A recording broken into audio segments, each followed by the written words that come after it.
handout, we have some extra up front.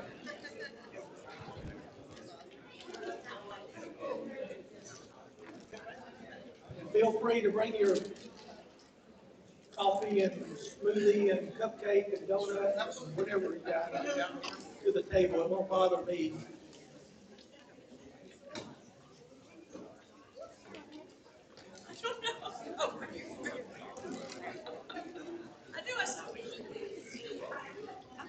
He was hiding from you. You want to sit on the front row? Does everyone have a handout? Oh, Jenna's okay. Yes. Yes, they went fine. Does anyone not have a I have to handout? do that. Have it. We're filling it tomorrow. Yeah. Oh, yeah. Oh, well. Mine was to the tune of 3.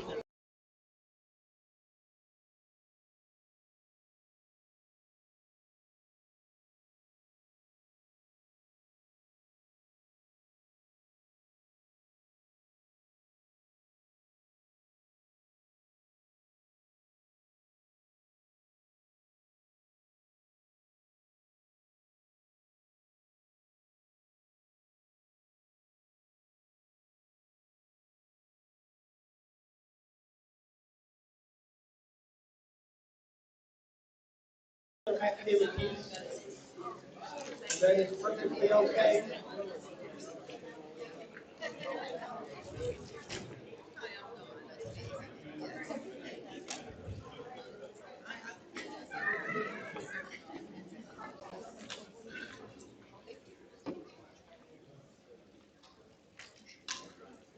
If you were here last week, I just kind of going over some of our house cleaning stuff or in-house stuff.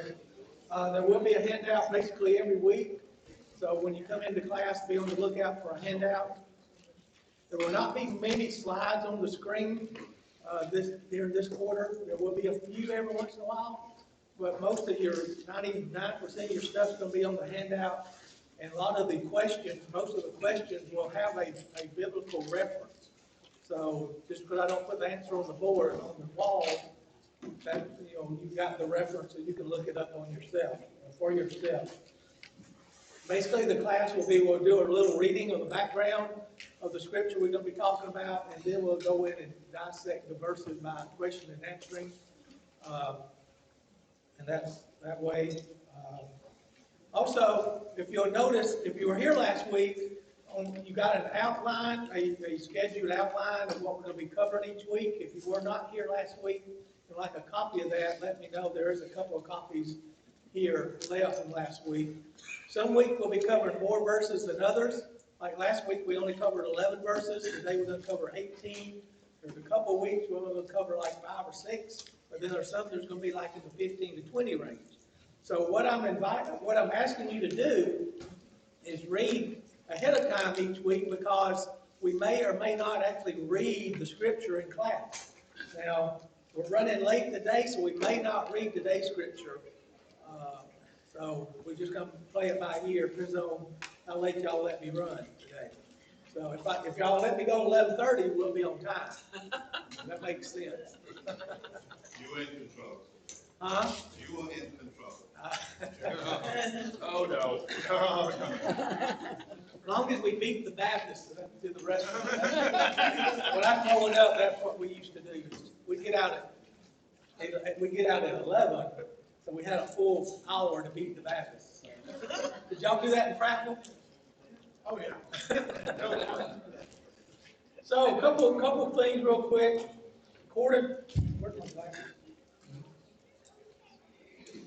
According to the Yale research, what advantage do people have who read books? You know, Connie's our book reader. You don't get Alzheimer's. You get Alzheimer's? Yeah. Okay. Yeah. Anything else? Better verbal More skills. knowledge? Yeah. You're happier. You're happier generally. Depends on what you're reading. Yeah. Well, read happy stuff. According, According to Yale research, people who read books live an average of almost 2 years longer than those who do not read at all.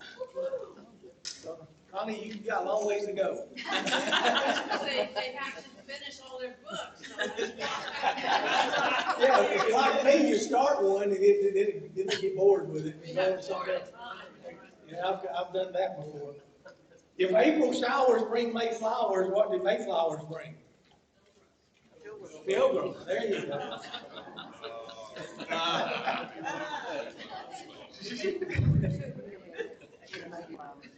May flowers.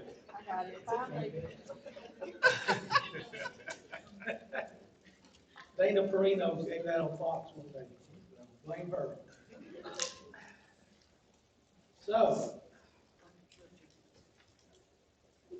hold on just a second. All right. Looking at your sheet. Just a minute. David's recording this video. I'm recording audio. Well, I'm recording audio too. Yeah, but I go in and edit mine. I tell the truth. Sorry. Okay. I tried. So, looking at your notes, divinely given the gift of wisdom from God, King Solomon was the wisest person to ever live, apart from Jesus himself. He was also the wealthiest person in the world, ruling over a massive kingdom during an unprecedented time of peace. Solomon sets out to find fulfillment under the sun by trying to find meaning in pleasure, laughter, alcohol, folly, building projects, and the pursuit of personal interest, as well as in amassing slaves, gold and silver, singers, and a huge harem to fulfill his sexual desires. The more Solomon had, the more he was tempted to indulge. His indulgence led to sin, and his sin brought misery. Solomon's conclusion of this grand experiment was, all was vanity. Because on your translation, it may read futility or meaningless, and there was no profit under the sun. So even with every resource at his disposal, none of these things could satisfy. Randy Alcorn says the book of Ecclesiastes is the most powerful expose of materialism ever written. And he gives an example of Ecclesiastes 5:10, which says in the NIV, whoever loves money never has enough. Whoever loves wealth is never satisfied with his income. So money itself is never the answer. What we need is a radically different perspective on money and a genuine opportunity to do something with it that will make our lives meaningful instead of meaningless. At the core of dissatisfaction is the focus of our pursuit. When searching for the core of Solomon's pursuit in Ecclesiastes 1:12 through 2:11, a few specific words stick out. In these 18 verses, Solomon refers to his own desires, his own work, and his own effort. I used the New American Standard Bible and got, he used the word I 28 times, me 5 times, my 14 times, and myself 6 times, for a total of 53 times referring to himself. Use a different translation, you may get those a little bit different, but that's what I got with the New American Standard. Any questions? Comments?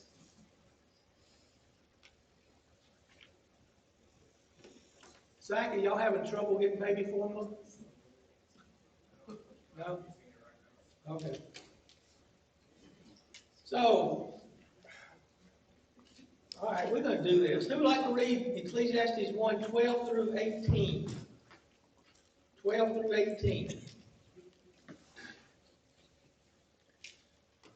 The preacher was king over Israel in Jerusalem, and I set my heart to seek and search out by wisdom concerning all that is done under heaven. This grievous task God has given to the sons of man, by which they may be exercised. I have seen all the works that are done under the sun, and indeed all is vanity and grasping for the wind. What is crooked cannot be made straight, and what is lacking cannot be numbered. I communed with my heart, saying, look, I have attained greatness, and I have gained more wisdom than all who were before me in Jerusalem. My heart has understood great wisdom and knowledge, and I set my heart to know wisdom, and to know madness and folly. I perceived that this also is grasping for the wind. For in such wisdom is much grief, and he who increases knowledge increases sorrow. Okay, thanks, Connie. Who'd like to read verses 1 through 11 of chapter 2? I said to myself, come now, I will test you with pleasure to find out what is good. But that also proved to be meaningless. Laughter, I said, is madness. And what does pleasure accomplish? I tried cheering myself with rhyme and embracing folly, my mind still guiding me with wisdom. I wanted to see what was good for people to do under the heavens during the few days of their life. I undertook great projects. I built houses for myself, I planted vineyards, I made gardens and parks, I planted all kinds of fruit trees in them. I made reservoirs to water groves of flourishing trees. I bought male and female slaves and had other slaves who were born in my house. I also owned more herds and flocks than anyone in Jerusalem before me. I amassed silver and gold for myself and the treasures of kings and provinces. I acquired male and female singers and a harem as well, the delights of a man's heart. I became greater by far than anyone in Jerusalem before me. In all this, my wisdom stayed with me. I denied myself nothing my eyes desired. I refused my heart no pleasure. My heart took delight in all my labor, and this was the reward for all my toil.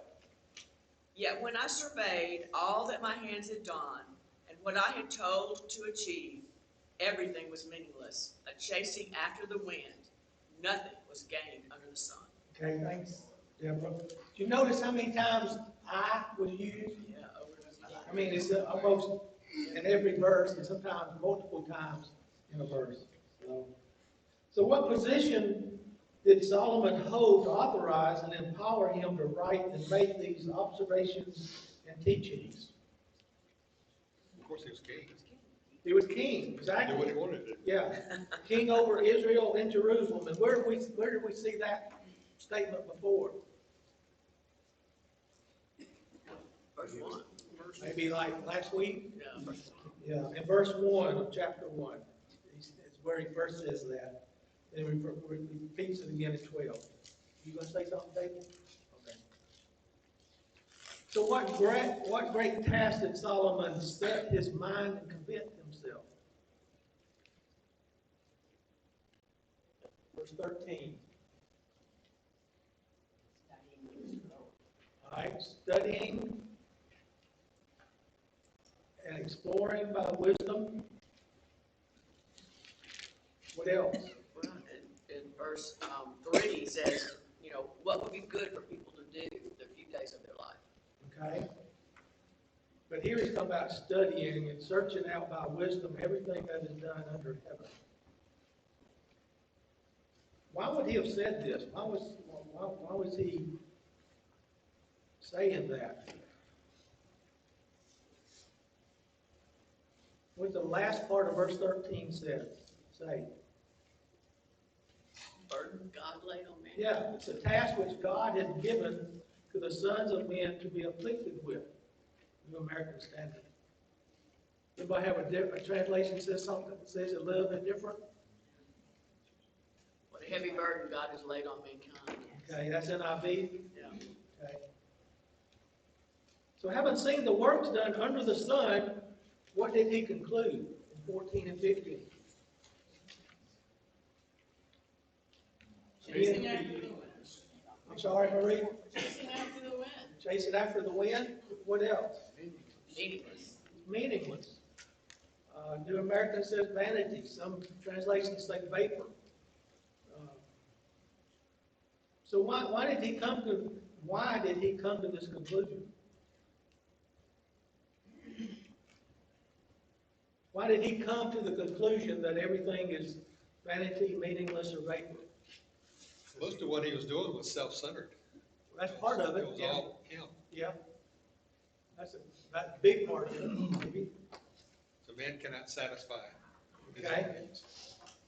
So Lynn, you said this last week, I believe, no one really remembers Exactly. They don't remember, yeah. Few generations and it's meaningless, it's forgotten. Yeah, yeah. And one point is, and we talked about this last week, nothing on earth will last, right? It will all go away at some point, sometime sooner than others. But if you're visiting with us, if you have a comment or a question, just feel free to jump in. So, if you're not visiting with us, you can do that also. I think the interesting thing with that too is the concept of he was wise enough to be honest with himself. Yeah, I think that helped. And as we can dissect this a little bit more, we'll see that all this stuff he had, you realize wasn't anything to it in the long run. Jared? Just like we're told in other parts of the Bible, there isn't a satisfaction here to get true satisfaction. Exactly, yeah, yeah. It's all temporary, whatever satisfaction we have here on earth. So what did he acknowledge he had attained in verse 16? He says, all of this is everything under the sun is vanity or meaningless. What did he said, acknowledge? I'm the that he had smartest attained? one in the room. He said, I'm the smartest one in the room. Yeah. I studied this, Yeah. and there's nothing here Right. that That's man what- can do for himself. That's sort of where Zach was going, I think. So, yeah. Great wisdom and understanding. What I have written down. That's the latter part of verse 16. So from what is there much frustration? Besides teenagers. From what is there much frustration? Or where does much frustration come from? We went from one extreme to the other, from all he could know about wisdom and everything that was with wisdom and everything about madness or folly, which is Okay. the opposite of wisdom. And he said that entire parameter on both ends of the spectrum and all through the middle is meaningless. Okay? Anybody else have something? I just think he's feeling stuck. It's like, where do I go from here? I got it all. You got it What- all? Yeah. I understand his frustration. He's frustrated. What do I do now? I got it all, so I'm Got it just all. stuck here. Yeah. Shane, do you have your hand up? Well, yeah, and I was gonna say, on top of that, he accomplished all the things that men are supposed to accomplish, he did all the great things men are supposed to do, and then at the end of the day, he has the wisdom to look back and he says, So what? it's all worthless. Yeah. So he's there's a frustration there because he worked so hard to attain, and then he looks back on what he's attained, and he said, well, in the grand eternal scheme, what does this mean? Nothing. Yeah. And so you can sense a sense of frustration. Yeah. Hard work. That's what Connie was saying. Do what? No fulfillment. No fulfillment. John? Just a corollary to what's already been said, this is a diatribe. He's wound up and he's ventilating right now. Yeah. And he's saying that egomania and narcissism is not the path to happiness. Exactly. Exactly. Kevin? So what I read here is he concludes about two things that we value very much. He says, with much wisdom comes much sorrow. Mm-hmm.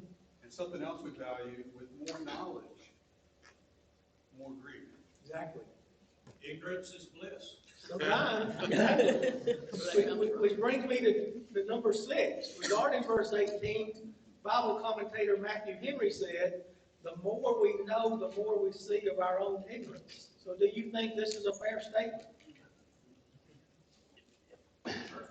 Sometimes can we know too much? All right, can we have too much knowledge? I don't know that it's a matter of too much knowledge. It's just the more you know, the more you realize what you don't know. What you don't know, yeah, yeah. What he would have done with Google. And what? I wonder what he would have done with Google. Yeah, you should have Googled it, right? Maria. Well, I just keep thinking the whole time that understanding that he prayed to God and God was gonna give him anything he wanted, and he asked for one thing. Yeah, wisdom.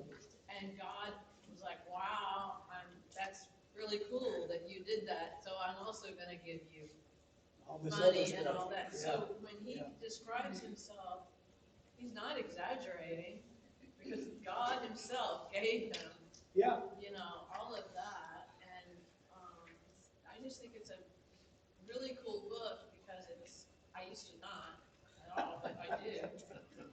That too is meaningless. Anyway.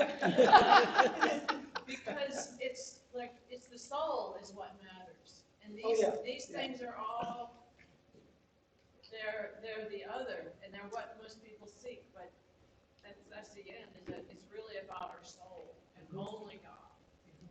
He would have And to bought, me, that's, you what, John? he would have bought Google. Oh, yeah.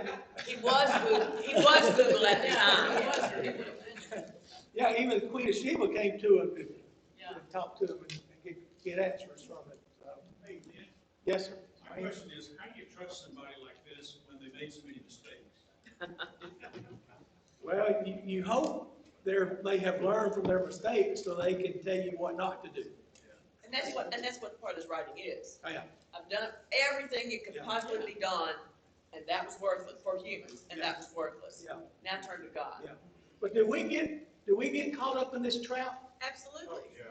I mean, we work 40, 50, 60 years, and like Gary said this morning, we retire, and we look around and say, okay, what now? We're in the same boat sometimes. It happens.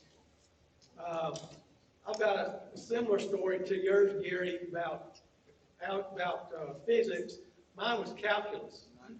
My senior year in college, I had to have calculus to graduate. So I had to do this, But I took it first time, and my teacher, Sharon Paul, did you know Sharon? Ronnie and Sharon from Fort Deposit? Sharon liked me so much being in her class, she invited me to come back the next semester.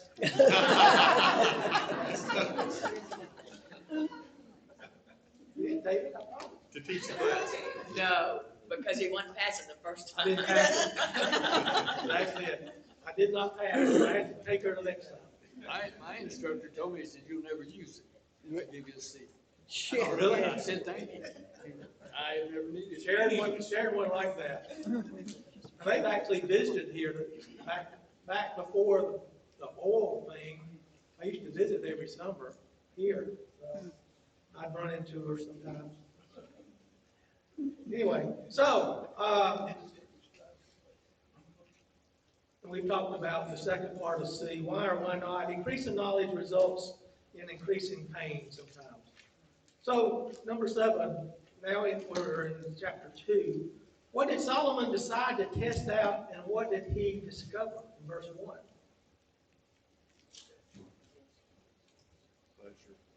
Yeah, test pleasure, and what was his outcome? What did he discover? Meaningless. Yeah, it was meaningless as well. As meaningless as your perhaps. Exactly. So, what did the teacher want to find out in verse 3?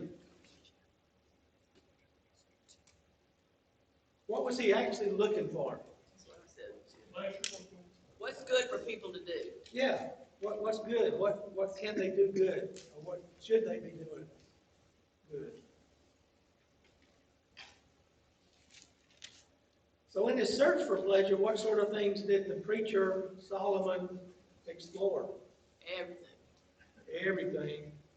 But verses 2 and 3 names 3 things specifically. All right, what else? Folly. All right, wine and folly, and what else? Look at verse 2. Laughter. I thought laughter was the best of medicine or whatever. Eat, drink, and be merry. This is the maniacal laughter. Okay. It's not.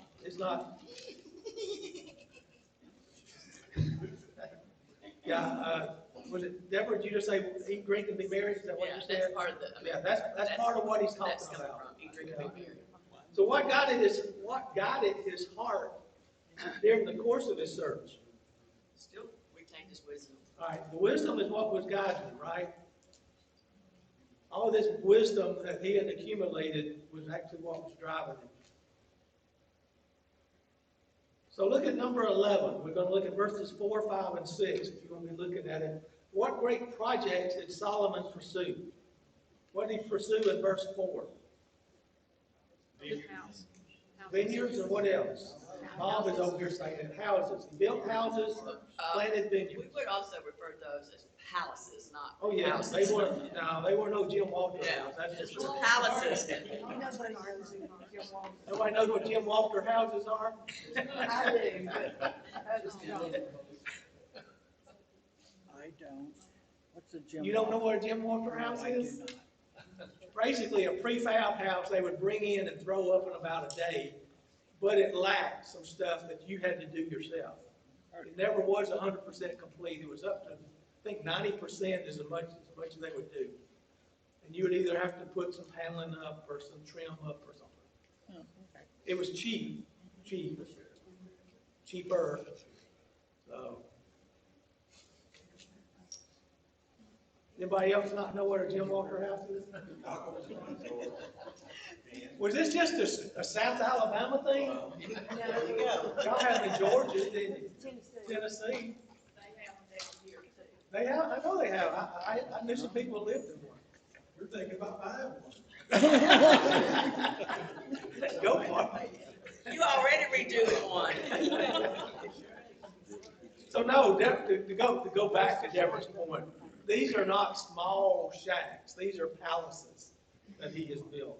So, verse 5, what does he do in verse 5? What project? Gardens. What else? Parks. And he planted what? Fruit trees. In these parks, these are also a lot of times wild animal parks. Like a zoo, like Yeah. an open zoo, not a cage zoo, but an open zoo. And verse 6, what did he make? Or what was his project? Reservoirs, water. Reservoirs, ponds of water. Think about how much rain doesn't rain here. And this was a big deal. This was the middle of the desert. Yeah, probably. so that's a big deal. So why did he do the ponds of water? Water the trees, water the forest.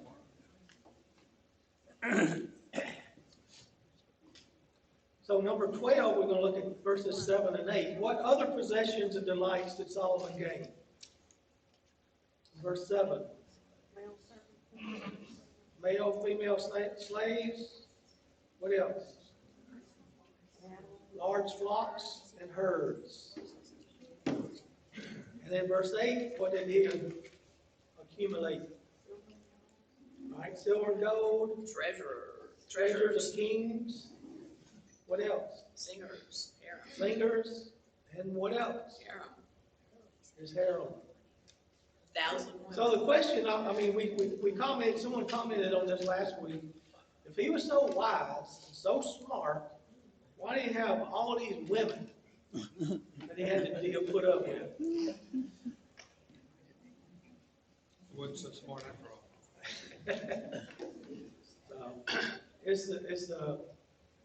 I think at first he didn't realize it. He didn't realize they were a problem. He got smart. Maybe this was part of the wisdom of learning over time. Plus in Solomon's case, the women, part of the women was about politics. Oh, yeah. Yeah, yeah. There's a certain part of this that's Yeah. about making treaties and making agreements, and that involved, Yeah. involved wives and Yeah. all this kind of stuff. And so it's a much more complicated fabric than just some guy who's going out and getting married to everybody. Yeah, absolutely.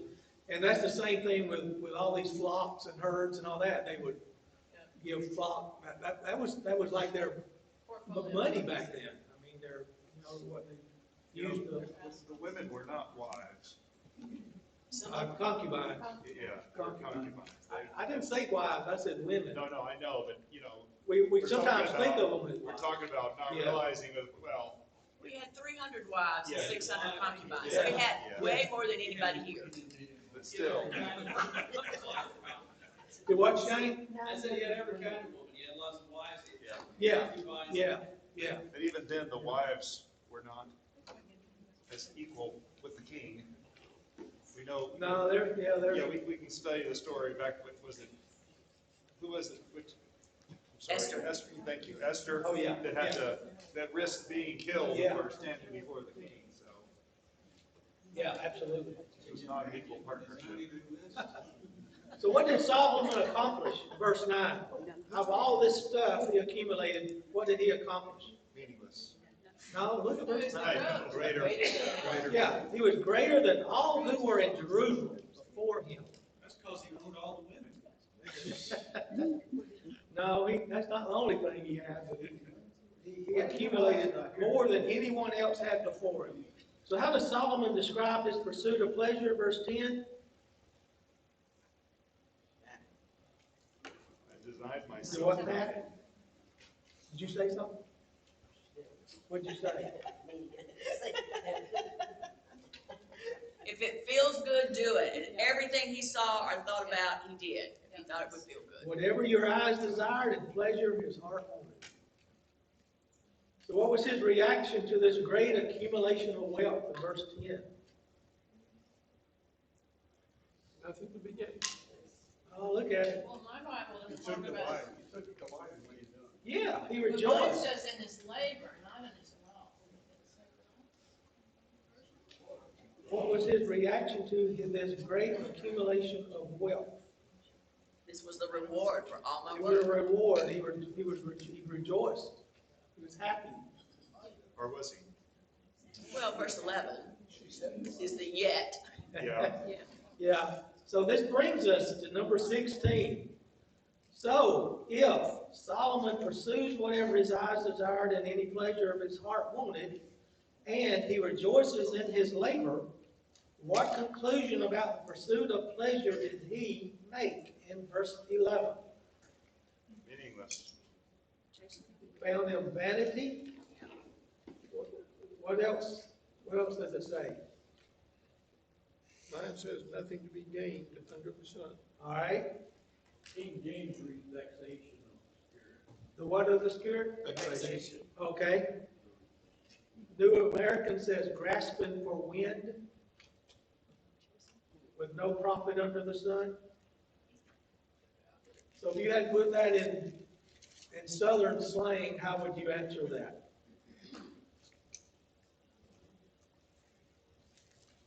Waste of time. Not worth it. It's just not worth it in the long run. So why do you think pleasure fails to give meaning to life? Nothing can fill the hole that God can only fill. Exactly. So, Don, did you say something? I said it's fleeting. Fleeting? Okay. What This all- else? This all reminds me of that verse that says, you gain the whole world, lose your soul. Yeah. Profit. Well, yeah, exactly. That's exactly it. One of the great theologians of the day, I want to say it was somewhere between 600 and 800 AD. It's one of the first times we have the reference to there's a God-sized hole in all our spirits. Yeah. Yeah. And that could be a big hole, too. Exactly. Any questions or comments? You did good. No? You did good. You're done. Finish early. I don't know, it's really conclusion. We're gonna be about five over before 7. Anybody have any comments, questions? All right, look at your conclusion. One would think that Solomon was one happy man. He did whatever he wanted, whenever he wanted, for as long as he wanted. But when we disregard God as we pursue pleasure and worldly satisfaction, we can sum it up with one word: vanity. So, any final comments or questions? All right, next week we'll look at Ecclesiastes 2, verses 12 through 26. It's basically the end of chapter 2. All right. Anything else? 3 minutes late. I'm sorry, I apologize. Have a blessed week. Be careful of the rain. I'll complain about the rain. We need rain. We need rain. Have a blessed week. Be safe.